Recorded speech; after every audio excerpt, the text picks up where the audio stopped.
So I'm not sure if it's applicable here, but I thought you'd enjoy it. Let's be honest, my memory is terrible. So I can't provide enough information to confirm for everyone. But this is what I could say when I was younger than 10, maybe 8 or 9. I was living in a nice little apartment complex in Seymour, Indiana. I was having fun with some friends at the complex's attached playground. I swear I heard my mother calling for me to come over, but it wasn't from the direction I expected her to be, but from the opposite direction. So I told them I'd return and spoke to my mother, who was smoking with my aunt and grandmother. When I asked what she needed, she was perplexed and said, "I didn't say anything, Bubba, go ahead and keep playing." So I went back to my business, never hearing the voice again. But I swear on my life that it was her voice a few years later. I was watching an episode of Found Tapes, that old Animal Planet mockumentary show. It was the episode with the Skinwalker. And I recall feeling a shiver run down my spine. My childhood event flashed through my mind once more. At the time, I felt I had narrowly avoided colliding with one of these things. I have no records of hallucinations, and the location where my mother was smoking was at least a 3 to 4 minute walk from the playground. I can't say if this was a genuine encounter, but I figured it was enough to finally post on the internet. I hope you find this interesting, and I'll answer as many questions as I can. In the winter of 2017, around December if I recall correctly, I was camping with friends right outside the Pie Reservation near St. George, Utah. We were not natives, but we tried very hard to be respectful of the land. We erected an A-frame and crammed in like sardines every night. Seth, my buddy, was standing next to me on the outside. Coyotes are fairly common in this area, but because they are pack animals that do not interact with campers, it is common to hear them but not as common to see them up close. However, we saw this mangled, both coyote, gray hair, blistering skin, probably on the verge of death every night that week. It walked with a limp in its front left paw, like a dog with a pebble in their palm meat. Anyway, we went to bed one night, and I was still on the edge at 3:15 a.m. I awoke with a sharp pain in my ear. It turned out to be a beetle burrowing in my ear, but that's irrelevant. Anyway, I hit the side of my head and pressed my ear, and I freaked out because it was such intense pain that I had never experienced before. I believe I mistook myself for having an aneurysm. Anyway, I woke Seth up to have him shine a light in my ear, and as soon as he woke up, he literally pissed his pants in horror. So my chest opens up, and I wonder what it is. He reached above his head for a mirror and held it up to me, and to my horror, there was a scraggly old man with grey hair, a huge tumor on the side of his face, torn clothes, and a limp. He doesn't seem to notice us, almost as if he's in another dimension. We didn't have a gun or anything, so we just clutched our knives and watched him for the rest of the night. The next morning, he simply wandered away. The two other people with us, they both dreamed that this other kid, Chris, was tied to a tree upside down and a massive, silver-glowing elk slowly but surely gutted him alive with its horns. They claimed that the four of us and a few other friends sat naked around the tree, not drumming or chanting, but almost as if we were sacrificing Chris, and that they both had the same dream and could draw the same picture down to the order. We were counting the branches on the tree without consulting each other. We texted Chris after we left and got service, and he said he had puked all night. Was this some kind of skinwalker? So my father used to be a federal judicial officer for the Mexican government, and his jurisdiction would shift from case to case. He was very young and was passing through a village around 8 p.m. when they stopped at a cantina for some food before continuing on their journey. Except for sheriffs and other high-ranking officials, the rest of us had to rely on public transportation to get around. It was free, so they stopped to eat and converse with the locals. When an older gentleman asked where they were going, my father replied that there were no buses or taxis in this village and that he and his friends planned to walk about an hour and a half to the next town. This was a dirt road. The old man was taken aback and asked, "You're going through there right now, don't you know the story?" To which my father replies, "No, they're not from there, and it's just a short walk away. Furthermore, they were armed." As a result, they laughed it off. The old man seemed pensive as he continued, telling them about a village legend about 3 demon pigs that prevent people from walking that road at night. My father and his friends laughed, but the old man was not amused, he was grave. He began to tell them that people had gone missing while walking down that road at night, and that he and others had discovered the cause. "There are 3 demon pigs." My father laughed once more, but the old man ignored him. He went on to say that he had a run-in with the pigs when he was younger. He stated that it was late at night and that he was walking back to his village on an old dirt road from his cousins in the next town. When he heard a voice, he turned to see 3 pigs with warthog-like black hair and eyes the color of night. He couldn't see the natural reflection of light that animal eyes usually have, and he was overcome with dread and fear, so they began to speak and laugh. They said vile things about this man's family and spoke of a gruesome death while he was terrified and couldn't move. Each pig uses a different tone of voice. When he was able to move, the man sprinted back to his cousin's house, where he gathered himself and didn't go out for the rest of the night. My father listened because he is respectful and didn't say anything smart this time, but he insisted on walking the dirt path with his buddies because he had to. So, whether they believed him or not, the old man offered him a free ride there, saying he didn't want them walking there at night, and that was the end of my father's story. My cousin, who was visiting our grandmother on the Navajo Nation reservation, told me this story. He was an urban Navajo, born and raised in Phoenix, who rarely visited the reservation. He was raised in the church and was aware of certain Navajo taboos and folklore, but he didn't pay attention to or follow any of them.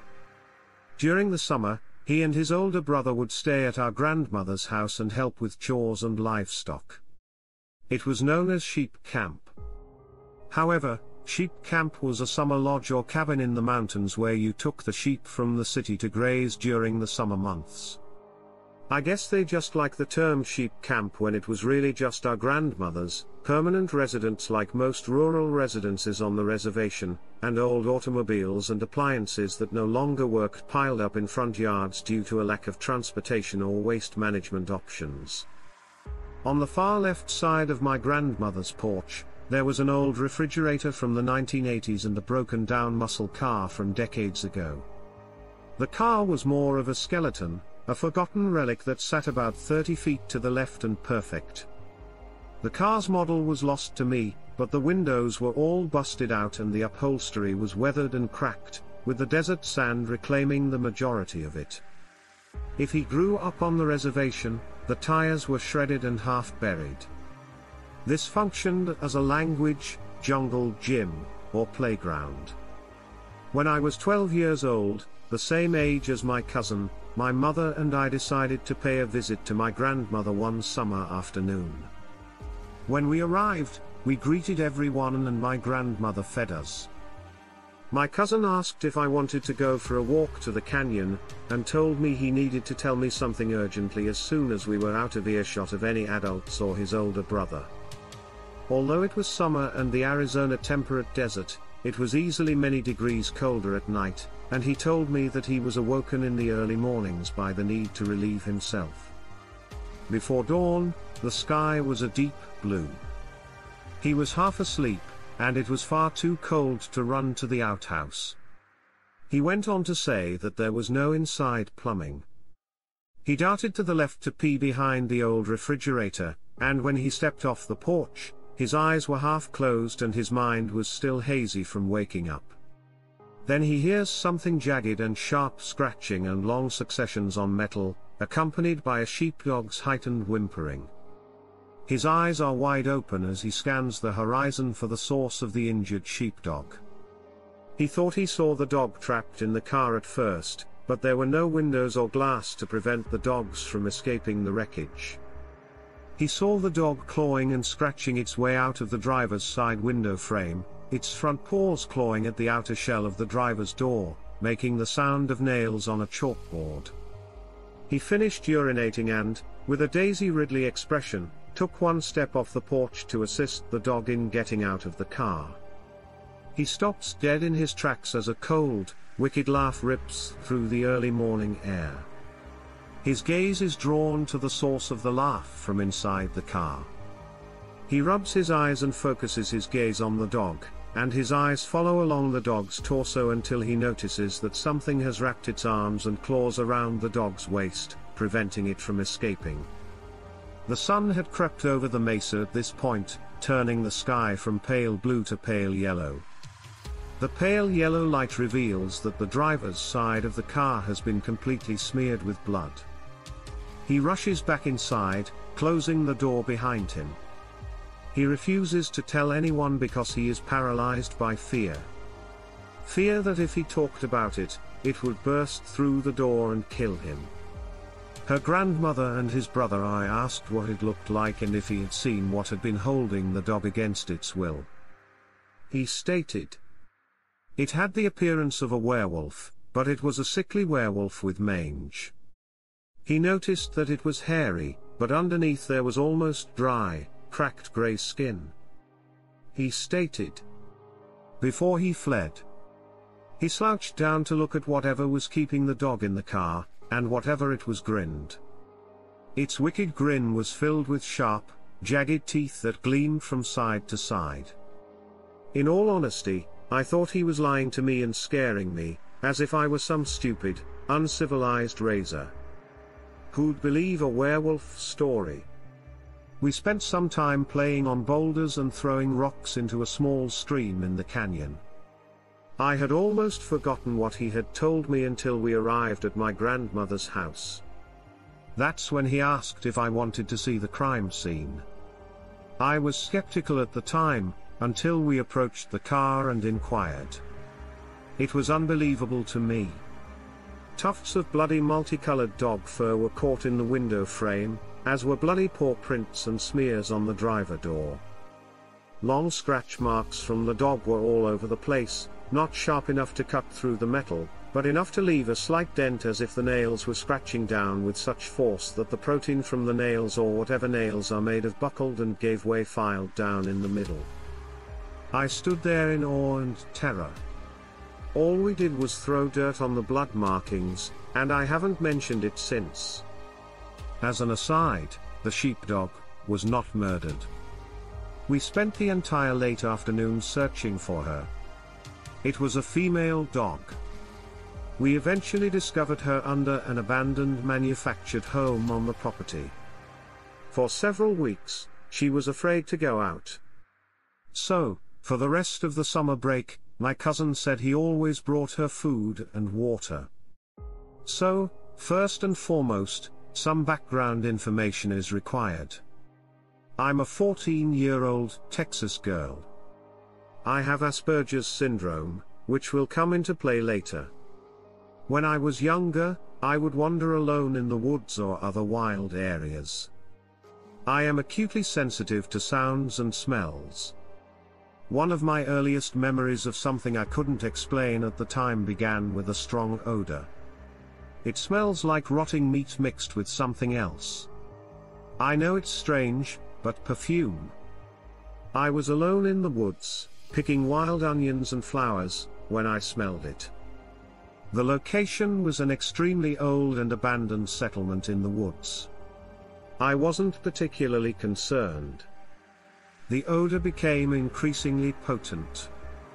I began to hear what I can only describe as a dog panting.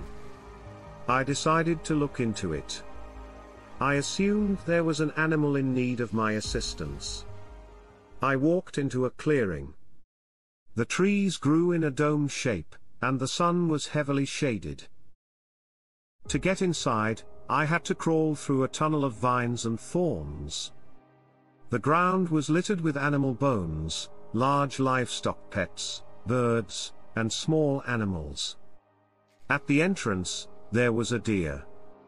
The odor was extremely strong. At the time, this deer lacked a proper tail. It appeared to be empty. I've always had a strong bond with animals, but something felt off about this one. I agreed with the deer and threw my onions and flowers to the ground.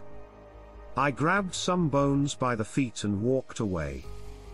Beginning with that experience, when I visited my grandmother's house near the woods, animals I encountered acted strangely, and birds of all kinds would follow me through the woods. At night, I'd smell that strange sweet scent in the air and hear panting, and something would tap on the window. I was always tapping back. When I went to the garden, rats would run up to me. All of these animals had empty-looking tails. When I recently moved, my father got a job in closed mines and cave sites, so the strange things didn't stop.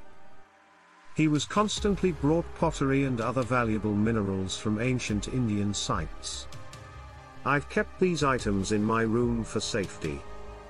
I also discovered a very large rib bone, which has now been added to my collection. Things started to go downhill the day I started storing these things in my room. My lights would dim and flicker, and my animals would suddenly flee the room. My pets have begun to stare into the corner. I keep the artifacts in my room. I've had some strange dreams as well. All of them involve some of my stinky, wrinkly-tailed animal pals. Does anyone have any ideas about what's going on? I don't believe I'm in any danger. I just have the impression that I'm not always alone in my room. Everything I've read about these animals has led me here. I'm hoping that someone can help me understand what's going on. I've been hesitant to post any stories because I don't want anyone to think that I or the person the stories are about is insane. Although saying that this actually happened sounds cliché, I can prove that the following stories are true. Before I begin the first story, a little background is in order. I am an intern for a church that does work on a Navajo reservation site, assisting the community on people's homes such as roof repair, repainting, and interior repair. 8 to 5 good pay and nice people. So, overall, I'm pleased.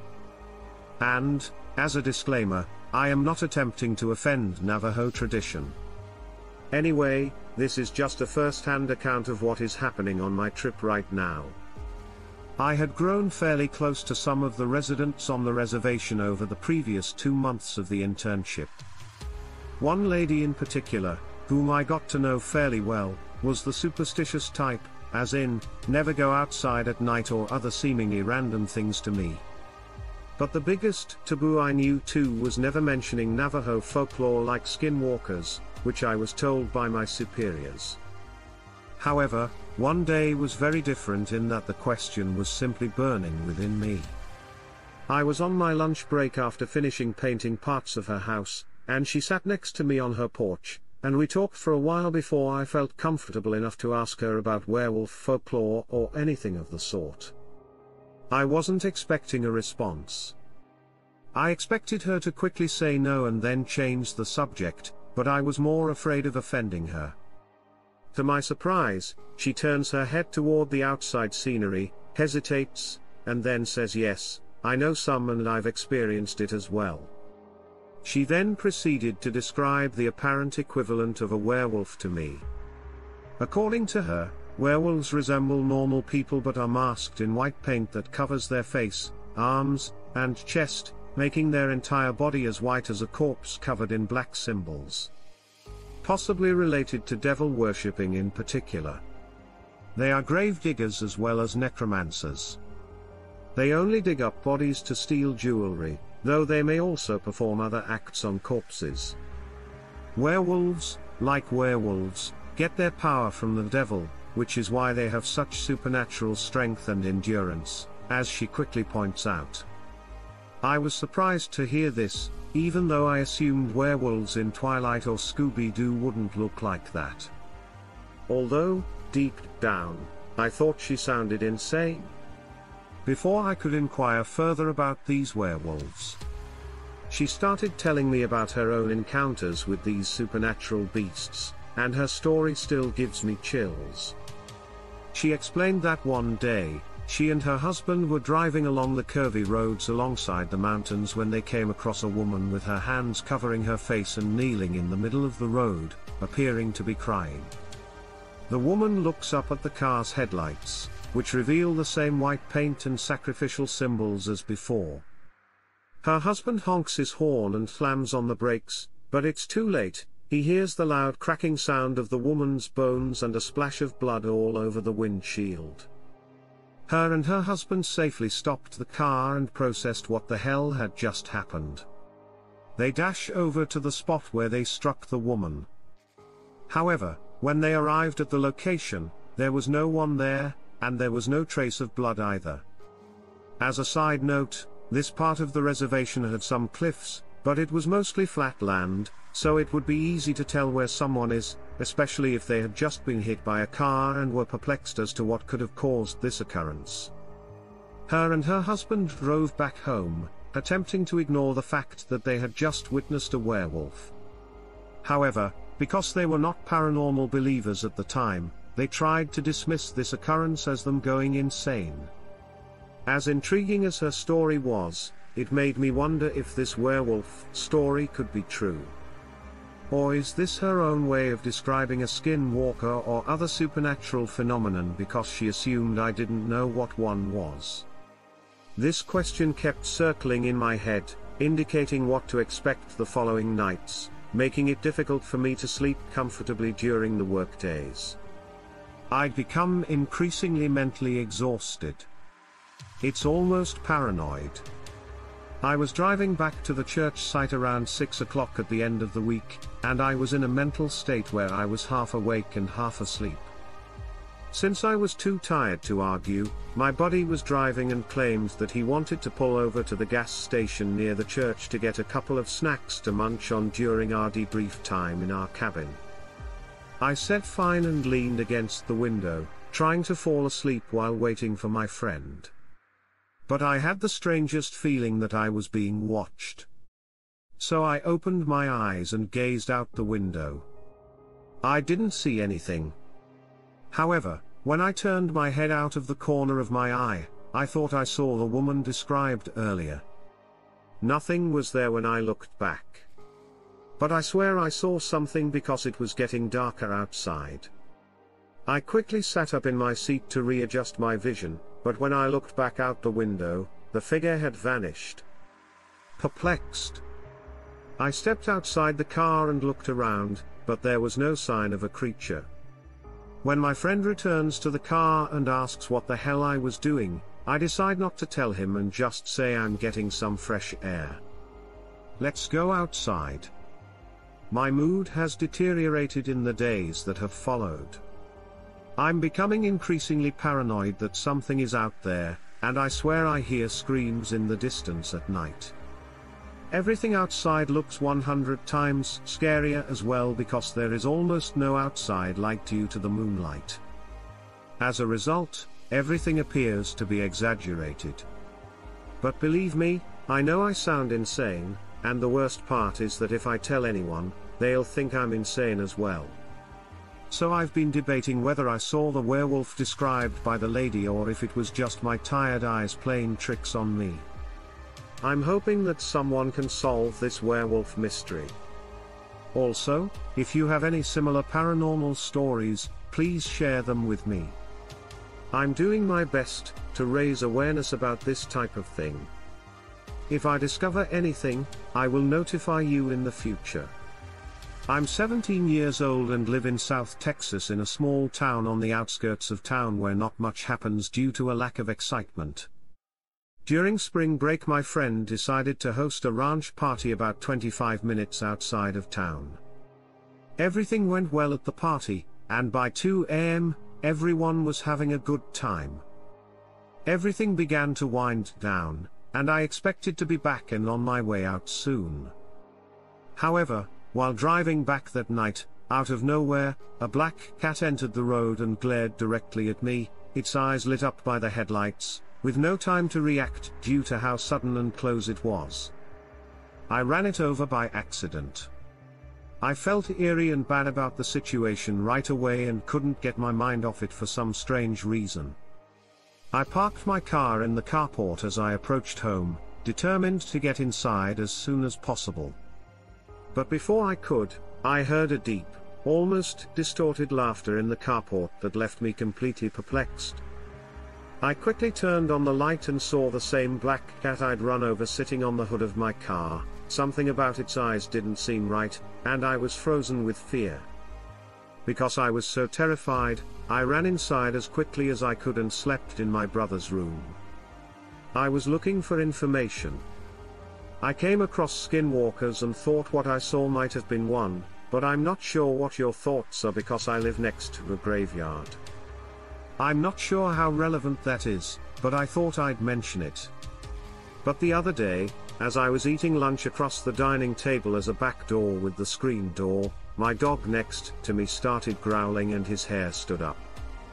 So I looked at the open door with the screen closed and noticed an owl standing right in front of it in broad daylight, just watching. I was uneasy for some reason, but I decided to walk up to the door because I'd never seen an owl up close before, and it was quite lovely.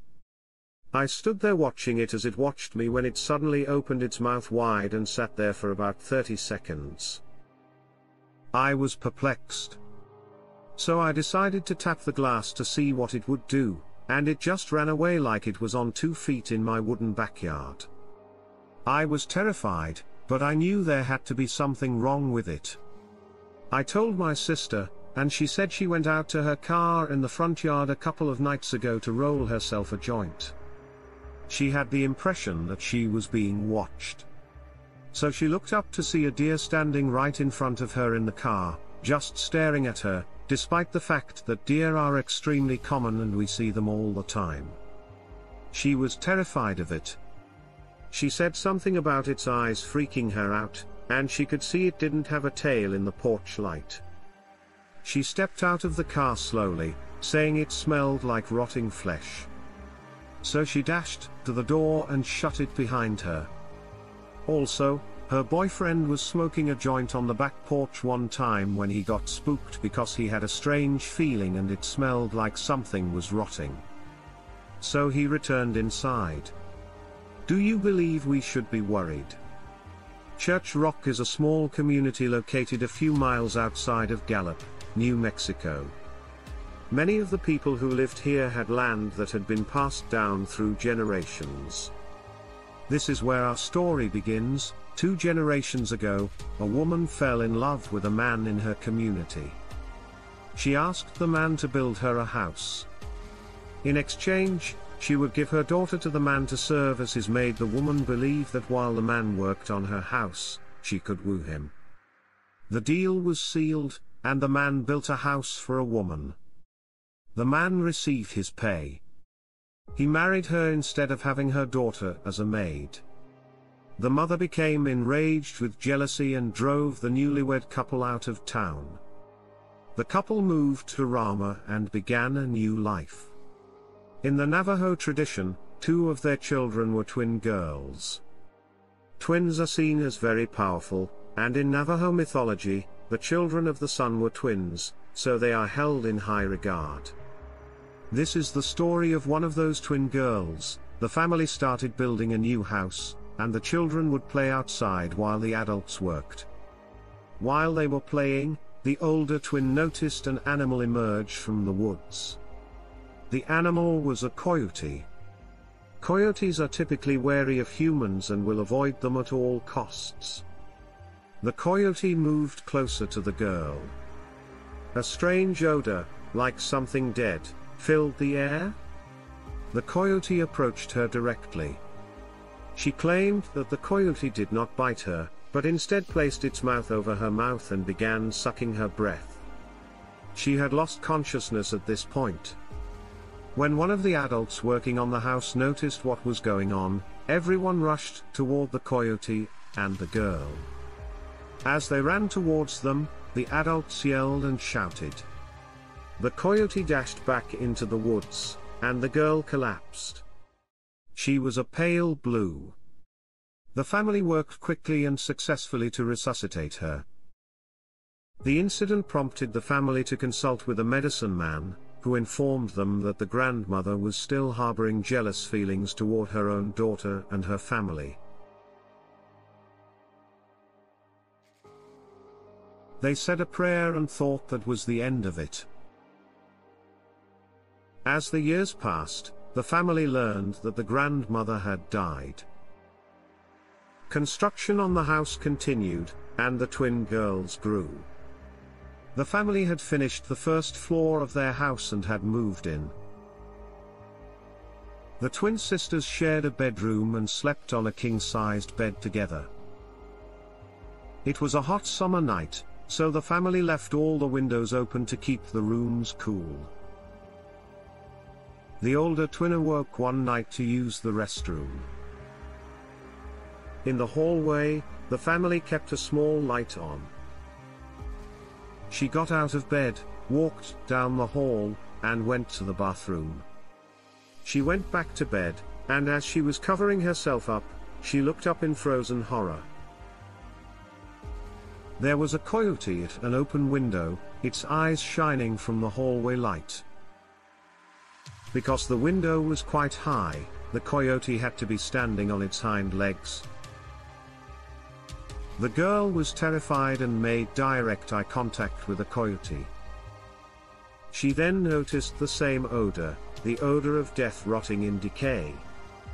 She snapped and screamed and cried her way out of the room. She dashed into her parents' room and grabbed her father. He ran into the bedroom, half expecting it to be a figment of his daughter's imagination, but the strong odor hit him and the same coyote was still standing at the window. The father screamed and dashed to get his rifle.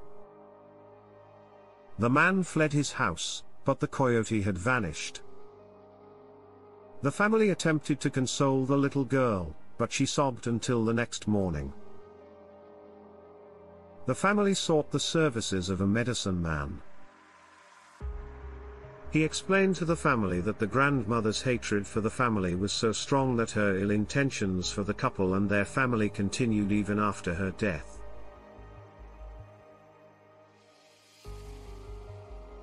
When the family was blessed with twins, the grandmother knew the strength it would bring the family, and so she wanted to get rid of one of them. The older twin vividly recalls these events and swears that the coyote who tried to suffocate her and the one at her window were the same. Even the scent of death was familiar the second time she met the creature. She hasn't seen it since that night and is grateful for that summer of 2013. I'm driving a loaded U-Haul through a remote section of Navajo County with my 28-year-old daughter following in her car in the middle of the night in pitch black, and the only radio station I can get is KTNN, which is the Navajo Nation.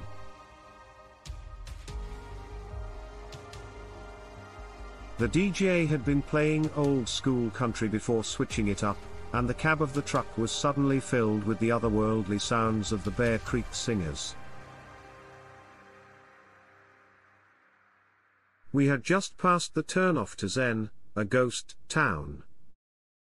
If no one lives there, it is simply lifeless. All I could see was the road lit up by the headlights, followed by insane music filling my mind. We were doing about 70 miles per hour when he suddenly appeared in front of me. The next few seconds are as follows. There, illuminated in the headlights, is a figure on all fours walking across the highway directly in front of my speeding truck, arms and legs replaced. This creature had 4 long sticks and a colorful Navajo-style blanket draped over its body. There was no head, just those sticks moving back and forth, propelling him across the road slowly. I swerved the truck and narrowly missed him in the middle of the night, then looked back and saw him in my approaching daughter's headlights, then watched her car make the same last-second maneuver to avoid running him over.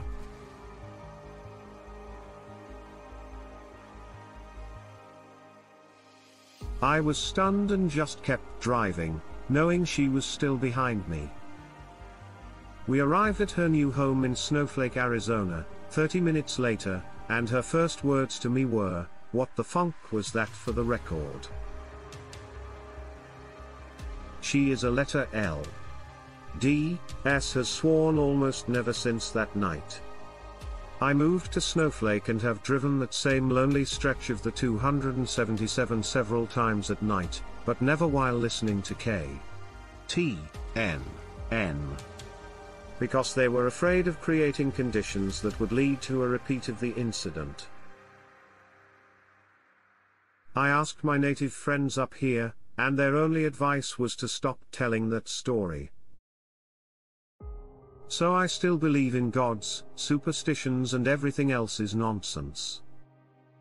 But what will I take with me to my grave if I believe native culture holds powerful secrets? The rest of us don't understand that skinwalkers exist and that they apparently enjoy messing with ignorant whites like me.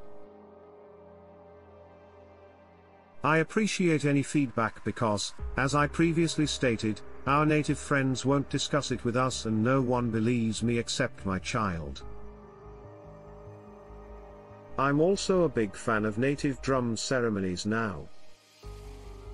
On the highest honor, I swear. Everything in this story is true, and it is told as clearly as possible. Everything is correct.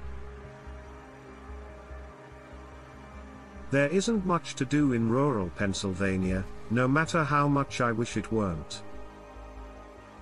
What some refer to as Pennsyltucky-like. In most rural America, popular pastimes include drinking oneself to inebriation and driving unknown 1983 Ford F-150s at double the speed limit down narrow, poorly maintained roads. When I have the opportunity, I go hunting. It has a bad reputation for being barbaric, cruel, and downright mean. But I've always found solace in the forest that I couldn't find in a small town's cramped, too close for comfort atmosphere. This season in particular. I was out in early November in a forest in the Appalachian foothills a few minutes from my home northwest of Harrisburg. It was late in the fall season, and the steady flow of foliage tourists, or leaf peepers, was beginning to slow.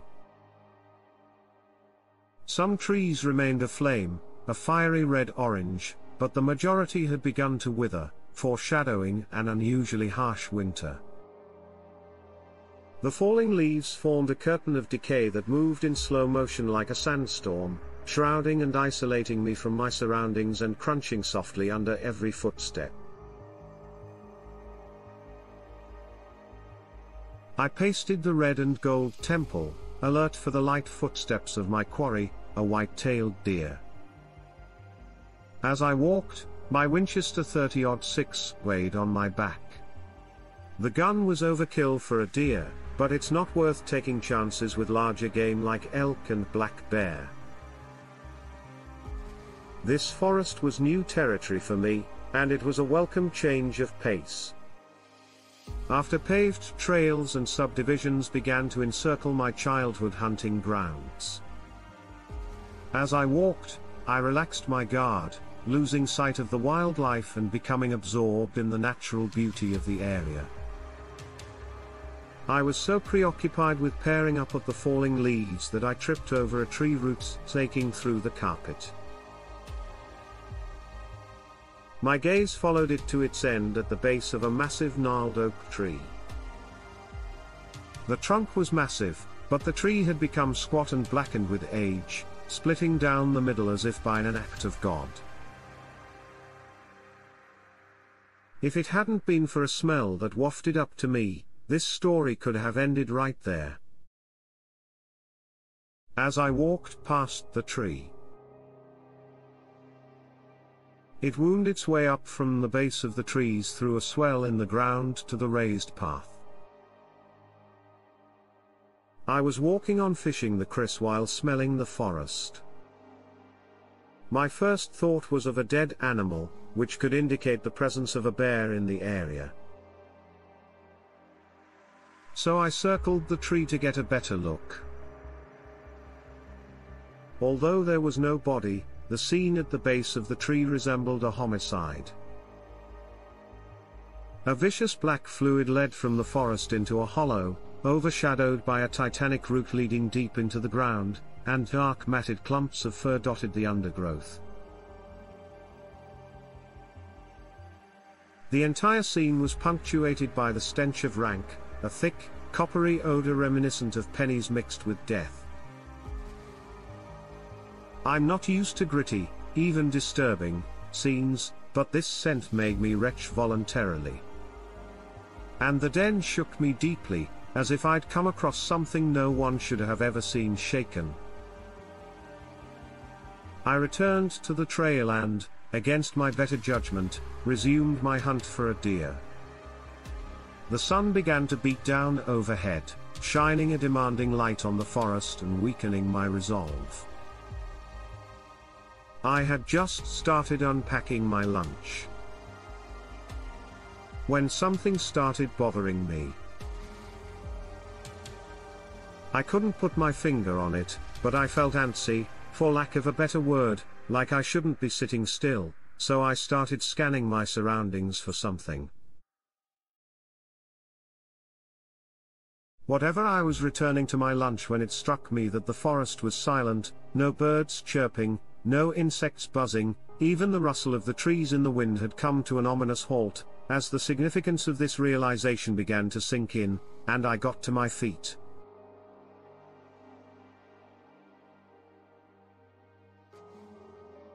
Two events occurred in quick succession. A large branch snapped a few hundred meters away, and an ungodly screech pierced the November air. I'd never heard anything like it before or since. It was as if the earth itself had split, and hell had opened up just long enough to encompass the torment of the damned.